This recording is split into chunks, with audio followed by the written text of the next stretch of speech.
Babalik tayo sa Philoil Flying V Center. At ito yung highlights ng set number 1 kung saan nakita nyong pumasok sa aksyon for the first time si Dao Kaupin at Laura Shad ng Cool Smashers kontra kay Michelle Stryzak at Edina Slimovic. Mga reinforcements ng Cool Smashers at ng Lady Warriors. Coach Ronnie, dikit na dikit tayo hanggang bandang sa huli. Humahabol pa nga itong Lady Warriors. Lamang pa ng 4, sabi mo nga kanina. Ang litrato kanina, halos kontrolado na ng Cool Smashers. But there was that one timeout na tinawag ni Coach John Abella. At naiayos nila yung kanilang depensa. Tumibay yung kanilang blocking. Mas masipag yung kanilang floor defense. At higit sa lahat, yung reception efficiency ng Cool Smashers, bumaba talaga lalo doon sa dulo. At kahit na mas maraming unforced errors itong Lady Warriors, in the end, it was all about Edina Slimovic. And I feel yung playmaking excellence ni SLC that enabled itong Lady Warriors na makalusot, makahabol at manalo dun sa unang set. Idagdag mo pa si Shola Alvarez, si Panaga. Yung mas maayos na service at mas matibay na service efficiency kontra doon sa service reception of first ball na kakayahan ng Cool Smashers. Alam mo, all throughout this reinforced conference, hindi nagiging problema nila Eliza Valdez. Kahit matibay yung kanilang opensa, kahit nasa kanila yung numero 1 scorer ng ating competition, nagkakaproblema sila dahil hindi nila mapatibay yung kanilang serve receive na tinatawag o first ball. Second set po tayo. At ang Cool Smashers, Coach Ronnie, nakatingin na naman mula sa ilalim, down 1 set kontra sa Lady Warriors na tinalo sila nung kanilang first meeting in 4 sets. 4 sets dahil tinalo nila kinuha nila yung unang set doon. Right now, I'm sure Eliza is praying that things would look up para sa kanila.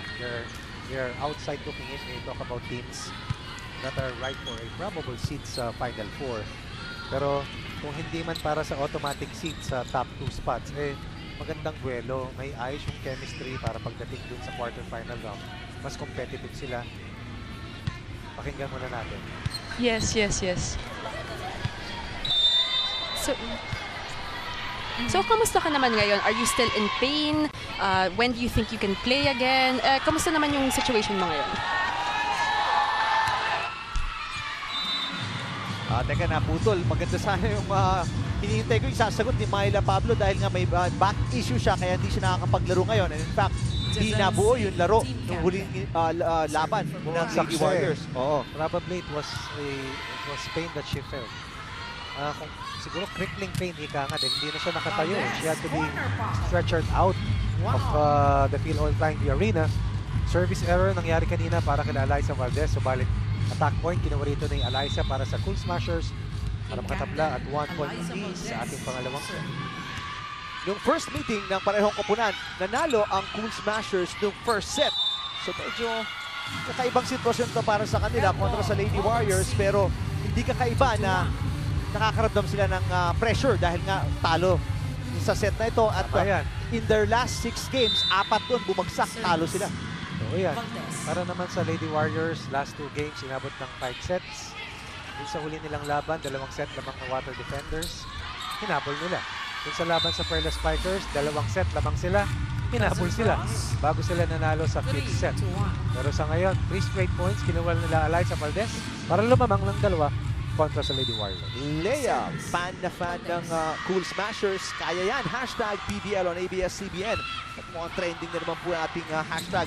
Si King. Hindi ko mabasa yung bandang dulo.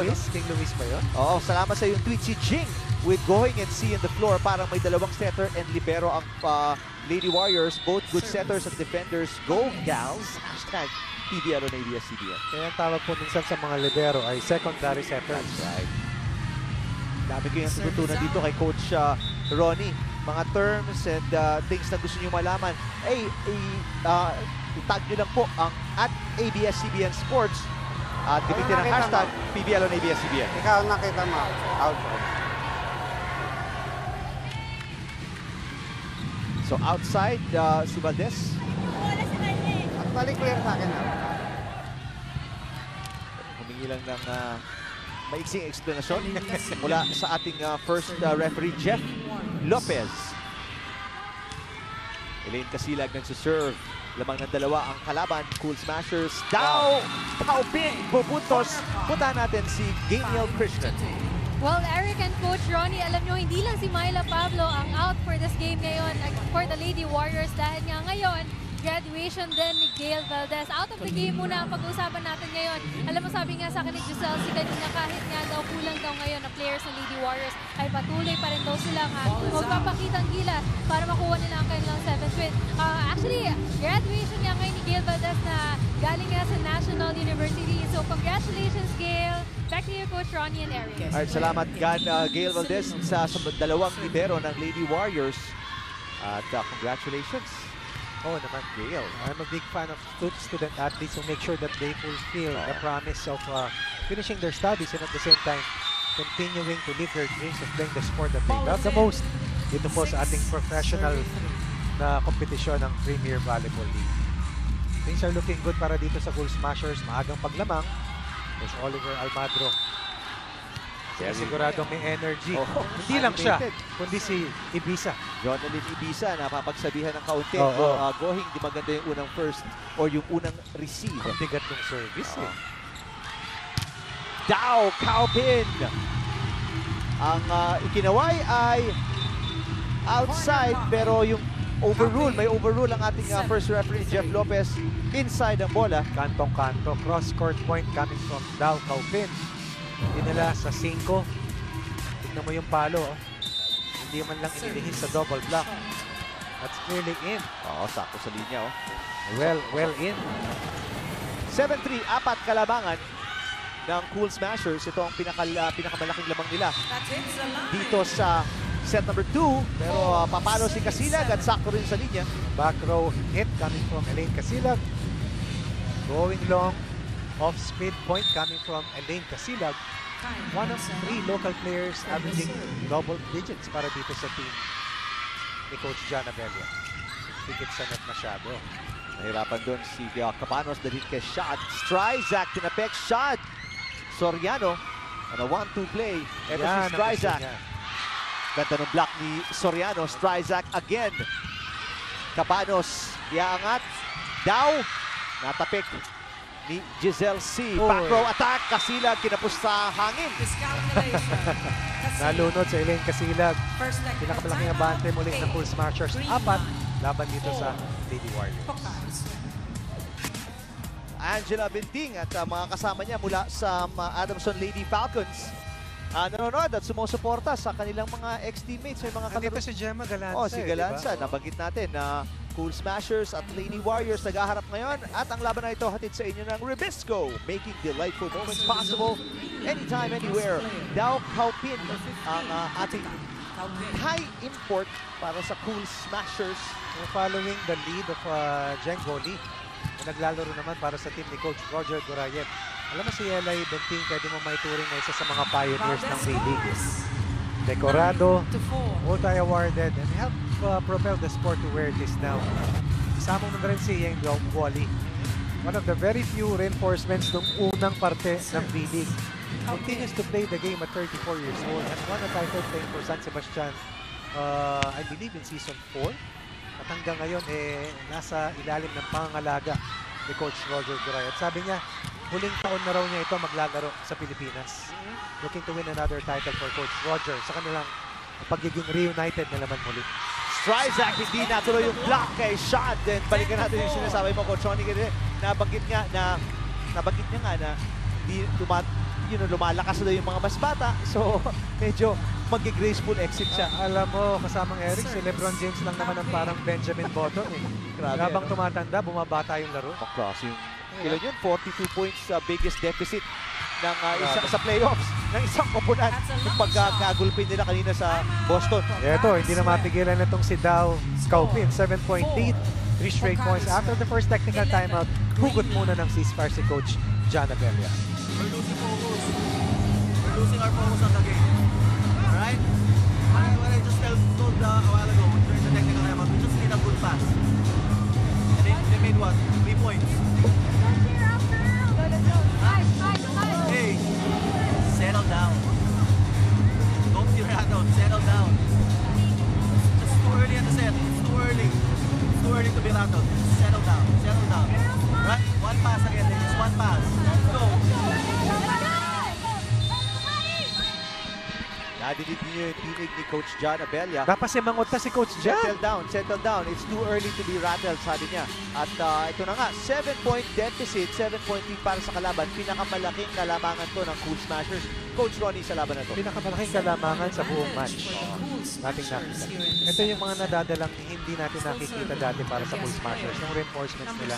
Dati pag na problema na si Eliza, hindi na kumonekta si Rakrakin. Na collateral din nga pala, eh, talagang lumalaylay yung kanilang laro. Pero sa ngayon, meron silang blocker. At si Kaupin, what I seen her, matalino. Matalino maglaro. At saka fighter, very, very vocal. Itong si Shout, laro lang ng laro. Pero si Kaupin, nakita mo. Aggressive. Energy player. Huling puntos galing kay Janet Panaga para sa Lady Warriors. On cue. Papawik naman. Even from the back row, no problem for Kaupin. Member of the youth team of Thailand and now is a mainstay of the national team. Kasama ni Eliza Valdez sa 3B. 3B not for Nung si Eliza ay naglaro bilang reinforcement sa Thailand a few months ago. At halos parang hindi nagkakalayo yung kanilang galaw, ano? Coach Ronnie, pag panoorin mo si Kaupin at si Eliza. Alam mo, kasamang Eric, nakapag-cover ako ng ilang international competition. At syempre si Eliza yung pamato natin bilang one of the top players. At sinasabi ng mga Thai coaches, marami rin kaming katulad ni Eliza sa Thailand. Pero tinitignan nila mabuti si Kim Fajardo dahil matangkad na playmaker. So yun yung sinasabi nila na very distinct, smart, ang hirap basahin, kakaiba. Cabanos, kinapos yung tapik. Maganda sana yung plano eh. Tama ang plano, yung execution lang, problemado. I think the ball was too low for her to work with. Minsan kasi maski mababa pag pinektosan mo ng side spin, aangat, babagsak sa kabila. Ito flat eh. Nag-sorry siya kay assistant coach Oliver Almadro. Mula sa 7 na ibaba sa 5. Ganda naman yung serve. Jeanette Panaga na pasigaw. Sabi ko kanina, Ivy Remulla, one of the best, if not the best. We talk about yung ranking ng mga pinakamaraming service aces. Pero itong si Panaga, nandyan sa hanay na yan. And from the championship team ng St. Bernard Blazers, I believe last year, nung talunin nila ang San Sebastian, who had a tries to beat advantage. Isa pa, back-to-back aces para kay Jeanette Panaga at yung 7-point lead na yun, natapyas na 3 na lang. Kaya puntahan natin doon time at ni Coach Almadro. Let's stop that. Okay? Watch it na tayo. Now, when in doubt, just put it up. Don't force yourself to be perfect. Okay? Alex, come here. Nice decision. Tamang execution lang kailangan ko. Okay? Now, if you want to do something, kailangan puno. If you want to do something, you have to have this. Naintindihan, hindi pa pwedeng baka sakali. Kailangan po. Kung ano gusto nyo gawin, salita. Hey! We want a point! We want a point! Come on! Talagang gutom na gutom sila sa puntos ngayon at na 4. Sunod-sunod ang ginawa nila Selimovic at Lady Warriors. Speaking of gutom, may magandang gabi po. Naghahapunan kayo. Salamat sa panonood sa amin dito sa SNA. Ako may baon ako. Sandwich. Peanut butter sa Chicken strawberry sandwich. marmalade. You know, It's not fried. It's just toasted. Sa madaling salita, pinalaman ko lang. healthy. Hindi, wala akong kasama. Ako lang gumawa. Pero Coach Ronnie, yung isang puntos na hinihingi ni Almadro para sa Di nakuha. di nakuha. Itong Lady Warriors sa pumuntos. 2 na lang to pagkatapos mabaon ng 5. Ang hirap humabol ng 7. Pero yung 7-point deficit is a thing of the past. And right now, Panaga continues to serve well. On cue. Not bad para kay Panaga. Oo. Lead has increased to 3 after that service error nitong si Janet Panaga, who in their last game scored a total of 9 points, playing 4.5 sets in that win laban sa Water Defenders. Alex Cabanos, hihinga ng more consistency kanina ni Coach Almadro. Tingnan natin, Cabanos, si Seth, Laura shot. Yes! Deflected but not stopped. Through the block, point coming from Shout. Itong si Shout, hindi first time naglaro ito sa Pilipinas. At naniniwala ako na hindi ito yung unang salta ni Doran para maglaro dito sa ating bakuran. Pero ngayon, katuwang ni Alyssa at ni Dao Kaupin para tulungan ang Cool Smashers may angat sa kanilang kanilalagyan pangalawa doon sa ilalim. Another good serve mula kay Cabanos. Kasilag. Cabanos. Ops, pinakialaman yun. Siniset pa ni Alex. Overreaching. Silipovic. Hindi ko siya masisisi kung ganyan malaw katangkat. Abot ko yung dahon ng mga puno. Talagang mahahawakan mo. And this was that last sequence once again. Bago tumuhid po yung bola, napalo na niya. And that's easy call to make. An easy call to make. Then it is back to 5. So may 3-point answer ang Cool Smashers pagkatapos maka 4-point run ng Lady Warriors. Melissa Gohing mag-aangat. Kasilag. Yung drop hindi lumusot. At may 4-point run na sagot din. Itong Cool Smashers na ibalik ang kalamangan sa 16-10 kontra sa Lady Warriors set number 2.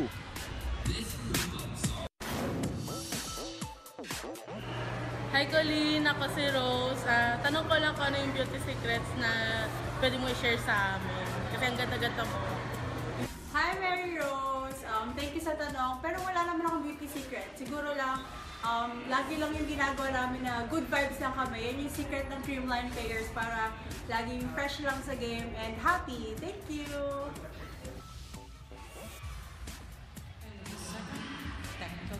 Medyo ayaw i-share.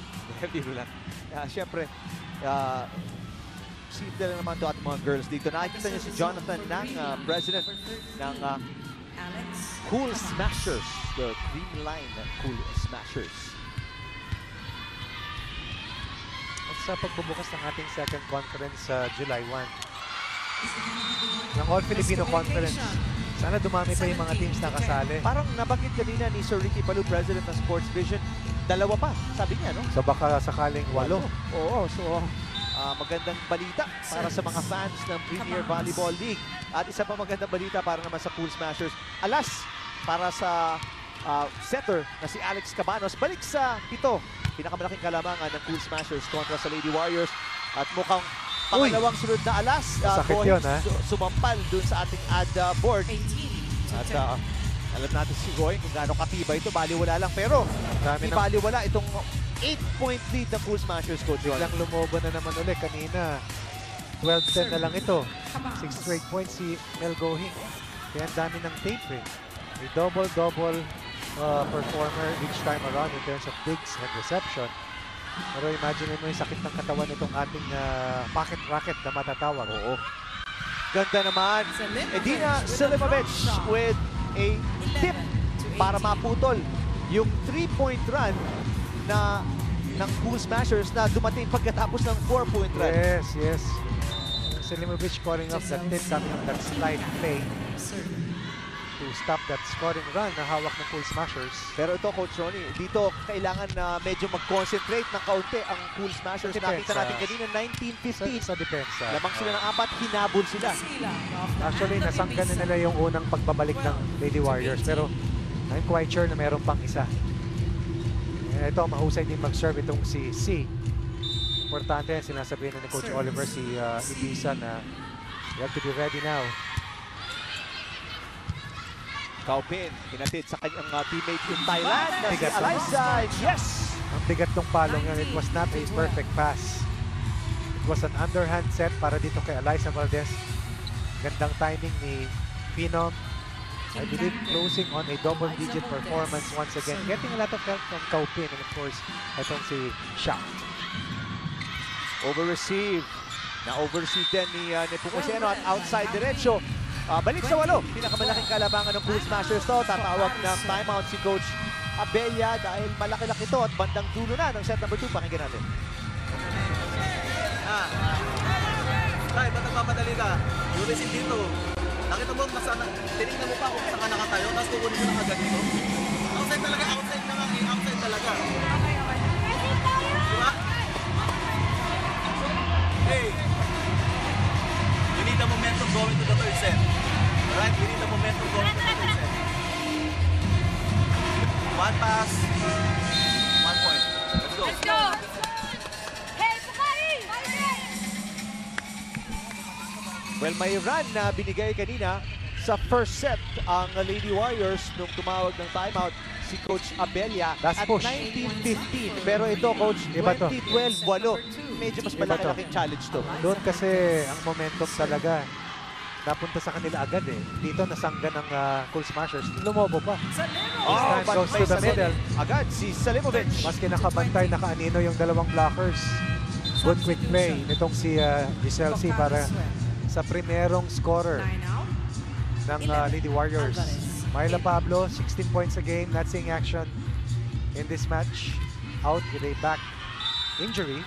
At sabi nun sa mga ulat, ay baka for the rest of the eliminations ay ipahinga in preparation for the semifinals.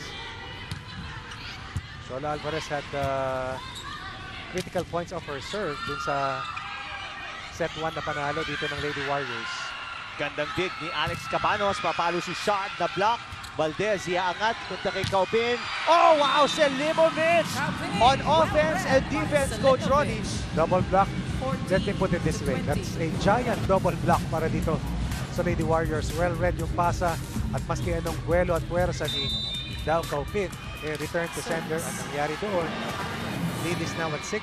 Shola Alvarez once again still at the service line. 2-point run para dito sa Lady Warriors. Nepomuceno papunta kay Stryzak. Yes, Michelle Stryzak naman ngayon. Yung dalawang imports, Coach Ronnie, ang tumatrabaho nitong deficit na to para sa Lady Warriors. Giselle C making a decision to go to her wing attackers and middle hitter. Ang hirap ng palong yun ni Stryzak. Yung katawan niya nakaturo cross-court. Sabay pinalo niya down the line. Good decoy play. Another comeback beat para dito sa Lady Warriors. Lead now is at 5. At si Kaupin, inangat yung kanyang daliri. No. Off the Enough block. run. Off the block at pupuntos doon. Matatapos yung 3-point run ng Lady Warriors. Panoorin natin. Yung napakagandang palo ni Dao Kaupin. At ang second leading scorer para dito sa Cool Smashers bago dumating yung mga reinforcements. Si Rakrakin mula sa San Beda Red Lions. Scoring an ace. 22-15. Dating Rookie of the Year ng NCAA, si Rakrakin. Nasilipan sila down the line. Pinadaan sa gilid ni Rakrakin. Jessica Rakrakin. Gohing. Hahabol si C. Back set. Punta kay Kyle Nepomuceno. And yung run, buhay pa para dito sa Lady Warriors. At mag-shuffle ng tao ng konti. Papasok si Jeanette Panaga. Lalabas si Michelle Gohing or Melissa Gohing ng Lady Warriors.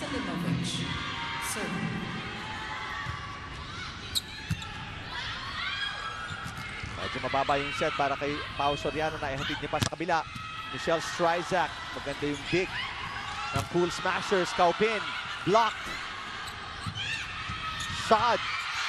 Panaga, kinapos yung block and puntos na naman for the Cool Smashers. Tingnan mo naman yung yaman ni Alex Cabanos. Sa open, may Kaupin. Sa opposite, may shot.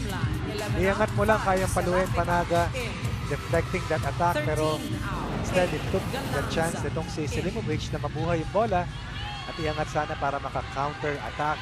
Kalamangan, sumipa muli sa pito. And one of the pioneers ng D-League, Janet Serafica, was a top setter many times over. Yes. Will commit a service error para kay Coach Oliver Almadro. Hindi masyado nakakita ng aksyon si Janet Serafica. Bihirang-bihira talaga. Pamato rin ito ng Adamson Lady Falcons. Ito yung mga kasama nila Sang Laguilies, nila Yelay Benti. Sarah Espelita. Anim hinahabol ng Lady Warriors. Second set, pagkatapos silang mabulsa yung set number 1. Gemma Galanza, first day na kabilang ng Cool Smashers at ihahatid niya ang kanyang koponan, set point. And this is what Janet Serafica brings to the table in terms of playmaking. And this is also what Gemma Galanza can do para dito sa Cool Smashers. Eliza celebrates with Gemma Galanza. They used to look at each other across the net. Ngayon, they share the same space para dito sa pink shirts. Panaga with a push. Eliza, tatapusin. Oh, what a block Michelle Sryzak and Jeanette Panaga combine para mapigilan si Eliza Valdez. Big pass coming from Rakrakin. Double roof Substitution. versus Eliza Valdez. 7 set points earlier. Nabawasan ng isa. 24-18. For a chance to tie this match at 1 set all para dito sa team na Cool Smashers. 6-point deficit pa rin para sa Lady Warriors. Pau Soriano! Swabing-swabe ang pasa ni Janet Serafica. Now we're tied. 1 set all. Cool Smashers at Lady Warriors. At itong Cool Smashers, Coach Ronnie, sa bandang dulo, hindi naghina yung intensity nila. Hindi sila natinag. Kontra sa paghabol ng Lady Warriors. At tulad na nasabi ng aking partner, 1 set all na tayo dito. Sa second set, tig-isa na Lady Warriors and Cool Smashers.